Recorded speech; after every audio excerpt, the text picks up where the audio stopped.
Gian Christie Manajemen menggelar live music tepat di pertigaan depan kantor Pos Polisi Benteng, Jalan Nonasar, Sopajua, Kecamatan Nusaniwe, Kota Ambon pada Kamis 19 Januari 2023. Konser yang berlangsung sejak pukul 12.00 waktu Indonesia Timur bukan sekedar menghibur namun juga menggalang dana untuk membantu Adriel yang menderita penyakit tumor dan Nelson penderita gula. Kegiatan yang bertajuk Konser Amal ini sudah dilakukan berkali-kali bekerja sama dengan Polsek Nusaniwe. Informasi lebih lengkapnya akan disampaikan oleh rekan jurnalis kami dari Tribun Ambon, ada Jenderal Louis yang akan melaporkannya. Silakan rekan Jenderal. Ya, terima kasih rekan Firda. Selamat sore Tribunet dengan saya Jenderal Louis, jurnalis tribunambon.com. Dilaporkan Jen Christie Manajemen ini menggelar konser amal bekerja sama dan bergandeng dengan Polsek Nusaniwe.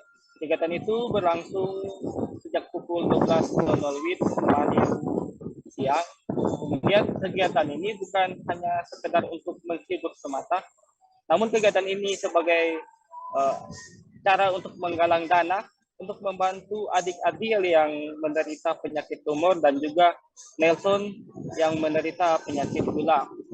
Namun 2 hari yang lalu tim dari manajemen Jen Christie ini mendapat kabar bahwa Adriel ini telah dipanggil pulang ke Tuhan Yang Maha Esa. Namun itu tidak menjadi alasan, jadi Jen Christie tetap menggalangkan dana dan dana itu nantinya akan diserahkan langsung kepada pihak dari keluarga Adriel. Kemudian Jen Christie Manajemen ini telah berulang kali menggelar konser amal dan juga bekerja sama dengan Polsek Nusaniwe seperti menggalang dana untuk korban kebakaran di Lorong Tahu pada beberapa waktu yang lalu, kemudian untuk menggalang dana bagi korban bencana gempa di Ambon maupun di NTT, di Kepulauan Tanimar dan juga di Maluku Barat Daya. Kemudian Jen juga mengucapkan terima kasih kepada seluruh warga Ambon yang turut terlibat memberikan uluran tangannya, memberikan bantuan, serta juga seluruh pihak yang terlibat dalam pelaksanaan live musik dimaksud. Terlebih khusus kepada Kapolresta Pulau Ambon dan juga Kapolsek Nusaniwe beserta jajarannya yang selalu membuka tangan dan juga terus membantu dalam setiap kegiatan-kegiatan amal yang dijalankan oleh Jen Christie Manajemen.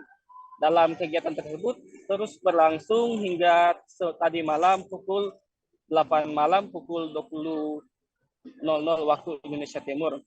Dalam kegiatan tersebut turut hadir berpartisipasi 32 personil atau 32 anggota dari Jen Christie Manajemen juga beserta pihak kepolisian dari Polsek Nusaniwe. Mungkin seperti itu yang bisa saya sampaikan. Kembali ke rekan Firda. Terima kasih. Baik, terima kasih rekan Jenderal Louis dari Tribun Ambon atas laporan Anda. Selamat bertugas kembali. Tribuners, akan kami tampilkan wawancara dari Gian Christie, seorang musisi. Berikut liputannya untuk Anda. Hari ini Jen Christie Manajemen mengadakan live music di depan Polsek Nusaniwe untuk menggalang dana buat adik Adriel sama kakak Nelson. Adik Adriel penderita tumor dan kakak Nelson penderita gula. Tetapi karena niat dari Jen dan tim sudah 2 hari kemarin, Jen dan tim diberi kabar oleh keluarga adik Adriel sudah dipanggil pulang oleh Tuhan Yesus. Tetapi Jen tetap dengan tim menggalang dana buat adik Adriel, nanti akan disalurkan langsung ke keluarga. Ya, jadi Jen Christie Manajemen sudah melakukan konser amal live music di depan Polsek Nusaniwe sudah beberapa kali. Kebakaran juga kita buat di sini, gempa bumi juga kita buat di sini, dan Jen mengucapkan banyak terima kasih untuk Bapak Kapolresta Ambon dan Ibu dan juga keluarga besar Polsek Nusaniwe. Terima kasih Bapak Kapolsek beserta jajaran. Terima kasih sudah nonton. Jangan lupa like, subscribe, dan share ya.